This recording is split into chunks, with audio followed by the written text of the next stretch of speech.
ધ્યાનમાં બાબત આવેલી છે. કાલે પણ અહીંયા ખૂબ સ્મેલ સાથેની, પણ અમારા સાથી કાઉન્સિલર આના માટે ત્યાં સતત 2 દિવસથી નીતિનભાઈ પટેલ સિનિયર કાઉન્સિલર ત્યાં કામગીરી કરી રહ્યા છે. સાથે આ માહિતી મળવાની સાથે તરત ને તરત કેવી રીતના આનો જીવ પણ જે માછલીઓનો ગયો છે એના માટે પણ અમે ખેત સાથે કહી કે બહુ બધી માછલીઓ થઈ છે, મૃત્યુ પામી છે.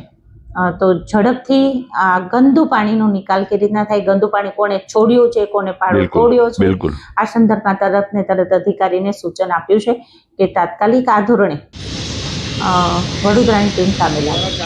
કઈ જગ્યાએથી આ પાણી અંદર આવી રહ્યું હોય એવું લાગે છે? એક પાડો દિવાલનો આખો તૂટ્યો છે ને એના ખાસું એવું ફોર્સફુલી મેં પેલામાં પણ જોયું કે પાણી આવે છે ને તરત નીતિનભાઈ પટેલ અમારા સાથી કાઉન્સિલર ત્યાં પહોંચ્યા છે. માનવી ભૂલને કારણે કે કોઈ જાણી જોઈને કોઈ જોઈ લે છે, અધિકારી પાસેથી જવાબ ચોક્કસ માંગીશું. Thank you.